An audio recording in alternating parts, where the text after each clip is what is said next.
আসসালামু আলাইকুম, শুভেচ্ছা, স্বাগতম।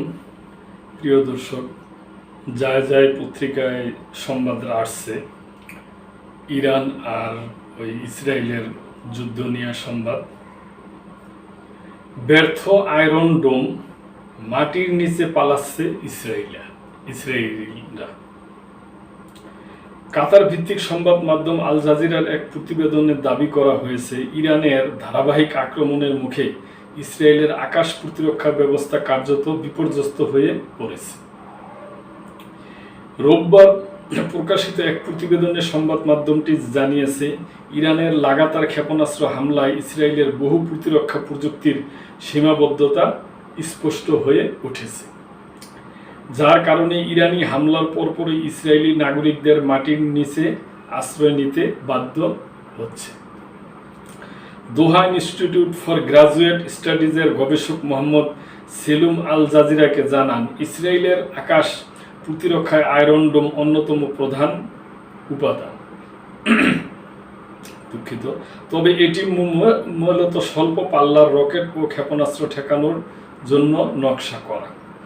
কিন্তু বর্তমানে ইরানের হামলায় হাইপারসোনিক, ব্যালিস্টিক এবং ক্রুজ মিসাইল, যা আয়রন ডোমের সক্ষমতার বাইরে ব্যবহৃত হচ্ছে।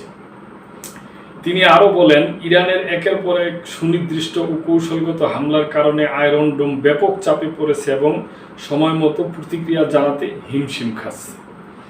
তবে বিশ্লেষক সেলুম ইঙ্গিত দেন যে ইসরায়েলের কাছে আরও কিছু উন্নত প্রতিরক্ষা ব্যবস্থা রয়েছে।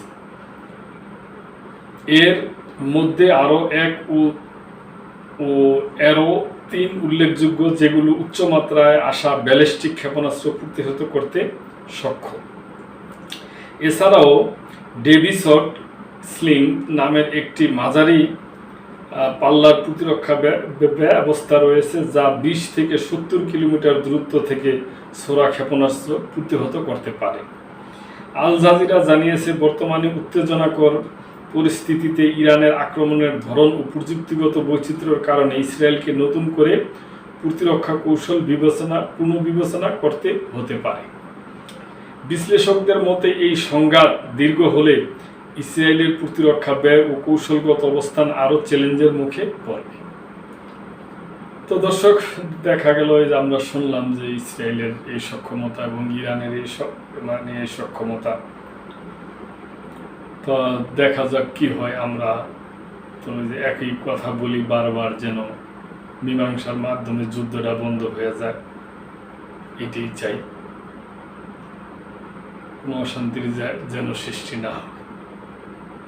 প্রিয় দর্শক, আপনাদের কিছু বলার থাকলে আপনারা কমেন্ট করে জানাইবেন। লাইক, কমেন্ট, শেয়ার করে সাবস্ক্রাইব করে চ্যানেলটির পাশেই থাকবেন।